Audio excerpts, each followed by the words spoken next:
ક્રોધ આવે, છતાં પણ ક્રોધની ઉપર કાબુ રાખજો. એક પત્ની પોતાના પતિને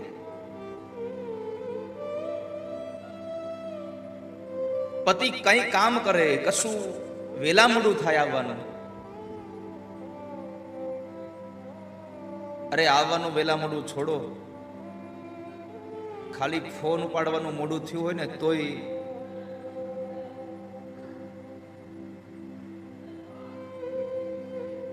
એટલે પતિ હારે એ વાત કરતી હતી. પતિને કહે છે કે હું તમને જોઉં ને મને એટલો ક્રોધ આવે છે,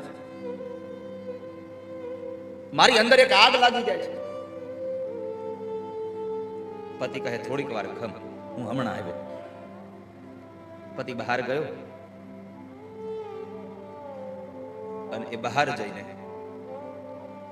1 કિલો લોખંડની ખીલી લઈ આવ્યો, સાથે એક હથોડી લઈ આવ્યો. બાલા વૈષ્ણવ ખૂબ ધ્યાનપૂર્વક સાંભળજો.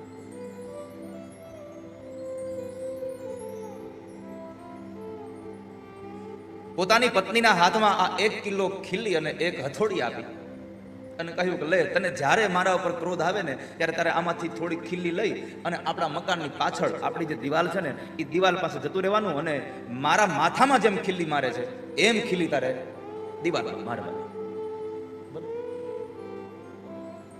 કાંઈ પણ એવી ઘટના ઘટે એટલે પતિએ કહ્યું એ પ્રમાણે 5, 7, 10, 15 ખીલીઓ લઈ અને ઘરની પાછળ જતી રહે અને દિવાલમાં એ ખીલીઓને મારે. આમ કરતા કરતા ખીલીઓ થઈ રહેવા આવી અને એમ થયું કે આ હાળું ખીલીઓ મારવાનું બંધ કરવું પડશે. એટલે પછી પતિ ઉપર ક્રોધ આવતો બંધ થઈ ગયો. પતિ ઉપર ક્રોધ આવતો બંધ થઈ ગયો એટલે પતિને કહ્યું થોડા દિવસ પછી, હવે મને તમારા ઉપર ક્રોધ નથી આવતો. તો કે હવે તો કાંઈ વાંધો નહીં, એ ક્રોધ વયો ગયો, મને ખીલીઓ મારી મારી અને હું થાકી ગઈ, હવે તો હવે મને તમારા ઉપર લાગણી બહુ આવે છે. તો પતિએ વળી પાછું કીધું, એક કામ કર, તને જ્યારે પણ મારા ઉપર પ્રેમ ઉભરાઈ જાય ને ત્યારે તારે પાછળ વાડામાં જવાનું અને એક દિવસમાં જેટલી એક વખતમાં ક્રોધ આવતો હતો એ ખીલીઓ મારતી હતી એ એકલી ખીલીઓ તારે કાઢી લેવાની. જ્યારે પણ પ્રેમ ઉભરાય ત્યારે ખીલીઓ કાઢી લેવાની, જ્યારે પ્રેમ ઉભરાય ત્યારે ખીલીઓ કાઢી લેવાની. આ તો સારું. વળી પાછો પ્રેમ ઉભરાઈ જાય, પતિના કોઈ કામ નથી એટલે પત્ની વળી પાછી પોતાના ઘરના પાછળના ભાગમાં જઈ અને દિવાલમાં જે બેસાડેલી જે ખીલીઓ છે એમાંથી 5, 10 ખીલીઓ કાઢી નાખે, વળી પાછી પોતાના કામ કરે, વળી પાછા પતિનો કોઈ વાતમાં યાદ આવી જાય ને પ્રેમ આવી જાય વળી પાછી જાય, બધી ખીલીઓ નીકળી ગઈ. એકવાર પતિને કહ્યું, સાંભળ્યું, હવે તો ખીલીઓ નીકળી ગઈ. બહુ સારું કર્યું. પતિ પોતાની પત્નીને લઈને ઘરની પાછળના ભાગમાં ગયો અને એ પાછળના ભાગમાં જઈને કહ્યું, ક્યાં ખીલીઓ મારી હતી બતાવો તો મને. અરે અહીંયા બતાવે છે. તો એટલામાં ખીલીઓના એ દાગ, એ ખીલીઓના કાઢી નાખેલા એ કાણાઓ પડેલા હતા. પતિએ કહ્યું, સાંભળજો, તને મારી પર ક્રોધ આવ્યો તે ખીલીઓ મારી, હા, તને પ્રેમ આવ્યો તે ખીલીઓ કાઢી નાખી, હા, આ ખાડા પડ્યા ને, હા, હવે બુરી દઈ ગઈ, ઈ ન બુરાઈ સરખાઈ. ત્યારે પતિ એટલું જ કહ્યું, મારે તને એ જ કહેવું છે, ક્રોધ આવે ત્યારે તું ન બોલવાના શબ્દો બોલી જાય અને મારા હૃદયમાં જે કાણાઓ પડી જાય છે પછી એ કાણાઓ તારા પ્રેમથી પુરાતા નથી પાછા. આ સંસારમાં ક્રોધમાં જ્યારે માણસ સામેવાળા માણસને કશું બોલી દે છે અને પછી જે અંતરમાં જે કાણાઓ પડી જાય છે એ કાણાઓ પૂરવા માટે પ્રેમની તાકાત નથી. ક્રોધ ઉપર માણસ સંયમ રાખે. ઇન્દ્રએ કહ્યું, ભગવાન, મને ક્રોધ આવ્યો અને હું આપને ઓળખી ન શક્યો, મને ક્ષમા કરી દો.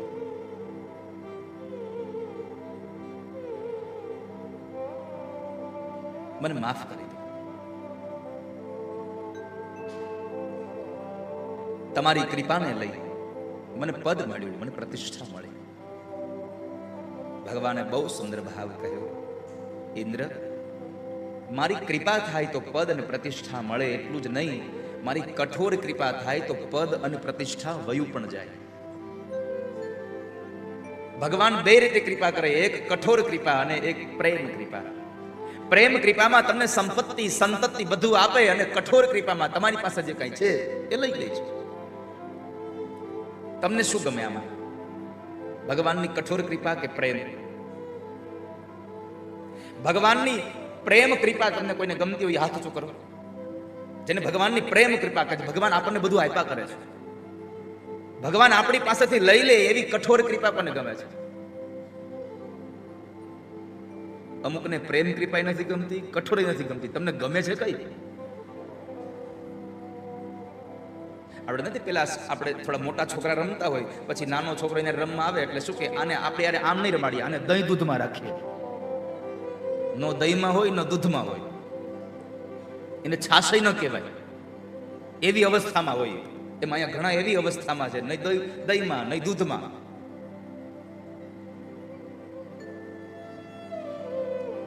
ભગવાનની પ્રેમ કૃપા વર્ષે તો પ્રભુ આપણને બધું આપી રહ્યા છે, અને પ્રભુની કઠોર કૃપા વર્ષે તો આપણને બધું લઈ રહ્યા છે. ભગવાનની પ્રેમ કૃપા કરતા કઠોર કૃપા એટલા માટે સારી છે કે પ્રેમ કૃપામાં પરમાત્મા બધું આપે ત્યારે આપણે ભગવાનથી થોડા જુદા થઈએ છીએ, અને કઠોર કૃપામાં જ્યારે આપણને દુઃખ આવે ત્યારે આપણે ભગવાનની નજીક જતા જઈએ છીએ. ઠાકોરજી અમારું બધું જતું રહ્યું. મને મુશ્કેલી જ્યારે પડે ત્યારે તને યાદ કરું. મને મુશ્કેલી જ્યારે પડે ત્યારે તને યાદ કરું. સુખમાં હું વિસરું તને, દુઃખોમાં હું યાદ કરું. વિસરું તને, દુઃખોમાં હું યાદ કરું. મૂડી હોય જ્યારે બે પૈસાની, મૂડી હોય જ્યારે બે પૈસાની, બની મૂડી હોય જ્યારે બે પૈસા હોય જ્યારે બે પૈસાની, બની જાઉં ત્યારે બહુ અભિમાની. બની જાઉં ત્યારે બહુ અભિમાની. મને ખાવાના ફાંફા પડે ત્યારે તને યાદ કરું. મને ખાવાના ફાંફા પડે ત્યારે તને યાદ કરું. મને મુશ્કેલી જ્યારે પડે ત્યારે તને યાદ કરું. મને મુશ્કેલી જ્યારે પડે ત્યારે તને યાદ કરું. ભગવાન મારી પાસે બે મૂડી થાય, મને અભિમાન આવી જાય, પણ જ્યારે મારે વળી પાછા ખાવાના ફાફા પડે ત્યારે હું તમને યાદ કરું. હે નાથ, મને ક્ષમા કરો.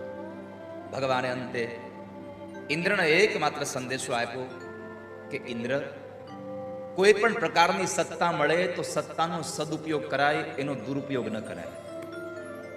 આપણો સારો સમય આવે તો આપણે સૌને મદદ કરાય, આપણો સારો સમય આવે આપણે સૌનું ધ્યાન રખાય, કોઈને ધ્યાનમાં ન રખાય. તો ઇન્દ્રની આ ક્ષમા પ્રાર્થના સાથે ભગવાને ક્ષમા આપી એ ભાવ સાથે ગોવર્ધન લીલાની કથા પછી પરમાત્મા અત્યંત એવી દિવ્ય કથા રાસ પંચાધ્યાયમાં લઈ જાય છે. સુખદેવજી મહારાજ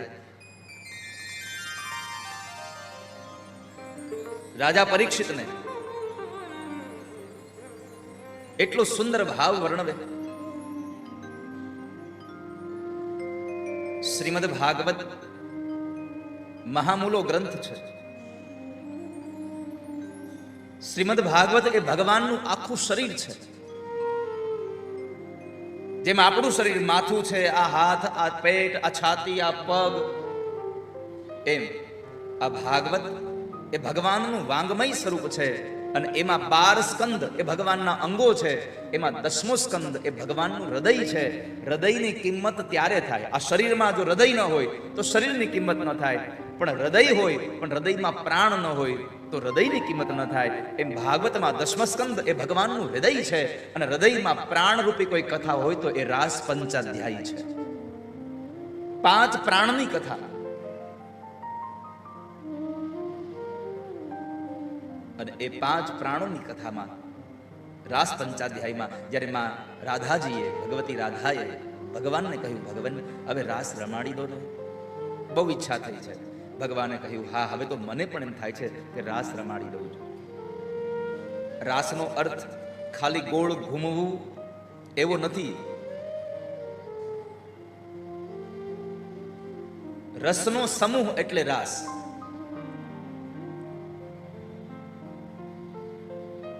રસો વૈ વિષ્ણુ.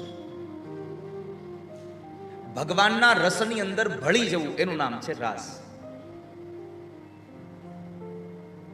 તન્મય બની જવું એનું નામ છે રાસ. અને આ રાસ એટલે કઈ દીકરા દીકરીઓના લગ્નનો રાસ નથી, આ તો મહારાસ છે. આને ભાગવતકારે મહારાસ એટલા માટે કહ્યો છે, આ પુરુષે રચાવેલો આ રાસ નથી, આ સ્વયં પરમાત્માએ રચાવેલો મહારાસ છે. અદિવ્ય મહારાસ. અને એ મહારાસની કથા શરદ પૂર્ણિમાની રાત્રિએ ભગવાન પેલો રાસ રચાવે છે.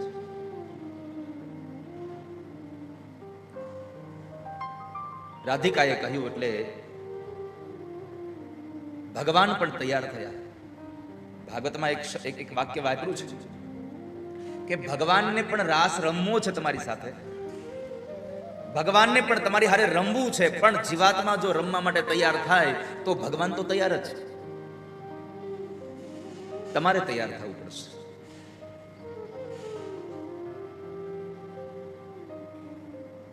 તો એ રાસની આ કથા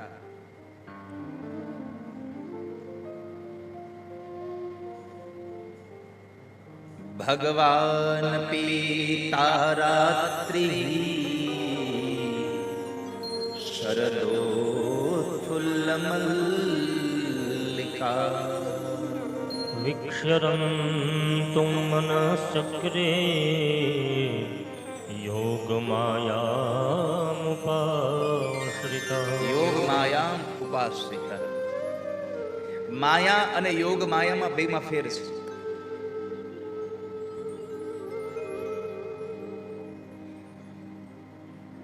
આ સંસારમાં જે દેખાય છે એ પ્રભુની માયા છે. તમને ભીતરમાં કૃષ્ણ પ્રત્યે પ્રેમ જાગી જાય એ તમારી અંદર યોગ માયા છે. પરમાત્માની અંદર જે શક્તિ છે એ યોગ માયા છે. યોગ માયામ ઉપાશ્રિત.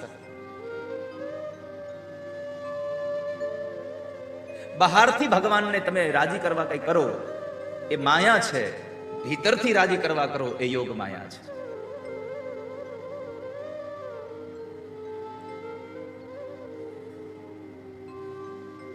તમારી પાસે રહેલી સંપત્તિનું દાન કરી અને પ્રભુને રાજી કરવા જાઓ એ તમારી માયા દ્વારા ભગવાનને રાજી કરી રહ્યા છો.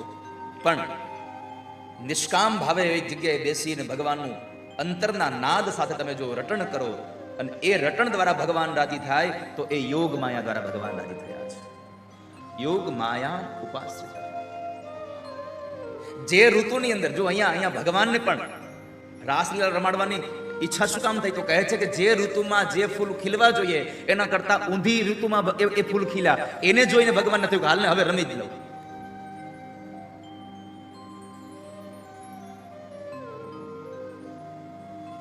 પરમાત્મા એટલા માટે રાસ રમે. ભગવાન પિતા રાત્રિ.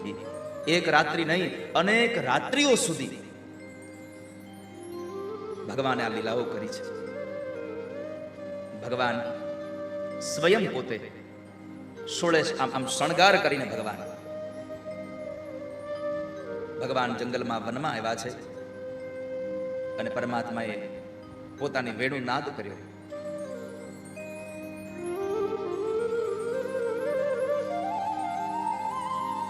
ભગવાને વેણુ વગાડી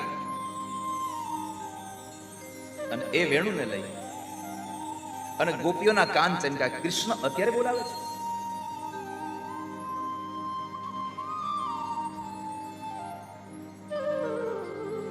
વેણુનાદથી ગોપીઓના કાન ચમકી ગયા અને બધી જ ગોપીઓ ભગવાનની વાંસળી સાંભળી અને જેને જેને સંભળાણી એ બધી ગોપીઓ નીકળી ગઈ ઘરમાંથી. ઘણી ગોપીઓ એવી હતી જે તૈયાર થવા રોકાણી, ઘણી ગોપીઓ એવી છે જે તૈયાર જ ન થઈ, સીધી જ ભાગી. તૈયાર થવા રોકાયેલી ગોપી શરીરને શણગારે છે, પણ મન કૃષ્ણ પાસે પહોંચી ગયું છે એટલે શરીરને શણગારવામાં કામ ઊંધું થઈ જાય છે. અંગના આભૂષણ અવળા પહેરાઈ જાય છે.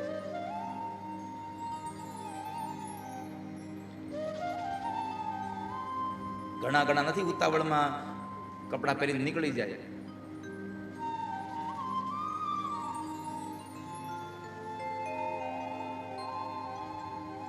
સવારમાં વહેલા ગયા હોય, ઘરે આવે પછી ખબર પડે આને તો ઊંધું જ આવ્યું છે.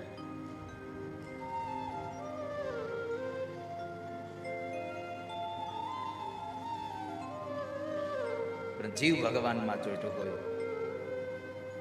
તો એ ગોપીઓ ભગવાન માટે જવા માટે તૈયાર થાય, શણગાર કરે. આંખમાં આંજવાનું જે આંજણ છે એનો સેથો કરે અને ભગવાન પાસે જાય. બધી ગોપીઓ ભગવાન પાસે જ્યારે જાય છે, આ ગોપીઓ એટલે રામા અવતારના ઋષિ મુનિઓ હતા. રામા અવતારમાં ભગવાને કહ્યું હતું કે હે ઋષિ મુનિઓ, તમારે જો મારી સાથે રમવું હોય તો તમારે કૃષ્ણ અવતારમાં આવવું પડશે, અને કૃષ્ણ અવતારમાં તમે ગોપી બનીને આવશો તો હું તમારી ઈચ્છાઓને સંપન્ન કરીશ. બધા જ એ ઋષિઓ પણ કૃષ્ણ અવતારમાં ગોપી બનીને આવ્યા. અને અહીંયા આગળ ભગવાનની વાંસળી સાંભળી સૌ લોકો, બધી સ્ત્રીઓ જંગલમાં આવે છે, ભગવાન પાસે આવે. અડધી રાતે આવે છે, દીકરાઓને મૂકી, પોતાના પતિને મૂકી, પોતાના બંધુઓને મૂકી, સાસુ સસરાને, મા બાપને છોડી અને ગોપીઓ ભગવાન માટે જ્યારે જંગલમાં આવે અને એ જંગલમાં આવી અને પરમાત્માની પાસે ઊભા રહે તો પરમાત્મા આવતાની સાથે એ બધી ગોપીઓનું સ્વાગત કરે. સ્વાગતમ ગો મહાભાગા પ્રિયમ કિમ કરવાણિ વ્રજસ્યાનામયં કચે બ્રૂતાગમન કારણમ. ભગવાન કહે છે સ્વાગતમ વો મહાભાગા. હવે વિચાર કરો, ભાગવતની અંદર ભગવાન સ્વયં કૃષ્ણ આવેલી ગોપીઓને એમ કહે છે સ્વાગતમ વો મહાભાગા. હે ભાગ્યશાળીઓ, હું તમારું સ્વાગત કરું છું. તો વિચાર તમે કરો, કૃષ્ણ જેને ભાગ્યશાળી કહેતા હોય કેટલી ભાગ્યશાળી. અરે ખાલી ભાગ્યશાળી નહીં, મહાભાગા. હે મોટા ભાગ્યવાળી, આવો, હું તમારું સ્વાગત કરું છું અને હું તમારું પ્રિય કરવા તૈયાર છું. પ્રિયમ કિમ કરવાણી વા, હું તમને શું આપું? આ બે વાક્યોથી ગોપીઓના હૃદયને આમ પુલકિત કરી દીધું કે કૃષ્ણ મારું સ્વાગત કરે છે. મોટો માણસ આવે ને નાના માણસો સ્વાગત કરે, પણ જ્યારે કોઈ નાનો માણસ આવે અને મોટો માણસ એના માટે સ્વાગત કરવા ઉભો રહે ત્યારે એની આખી શોભા અલગ હોય છે. કૃષ્ણ પોતે કહે છે જેનું સ્વાગત આ સચરાચર જગતમાં થઈ રહ્યું છે એ કૃષ્ણ કહે છે સ્વાગતમ વો મહાભાગા પ્રિયમ કિમ કરવાણિ વા. વ્રજસ્યાનામયં કચ્ચે બ્રૂતાગમન કારણમ. એ મહાભાગ્યશાળીઓ, આવો, હું સ્વાગત કરું છું. આ બે શબ્દોથી પ્રિય કરવાની વાત જણાવી અને ગોપીઓને એટલો બધો આનંદ આપી દીધો. ગોપીઓ હરખાઈ ગઈ કે કૃષ્ણ મારું સ્વાગત કરે છે, કૃષ્ણ મારું સ્વાગત કરે છે. પણ આ બધું થયા પછી કૃષ્ણે કહ્યું વ્રજસ્યાનામયં કશ્ચિદ બ્રતાગમન કારણમ. એ વ્રજાંગનાઓ, આ અડધી રાતે તમે આવ્યું શું કામ અહીંયા?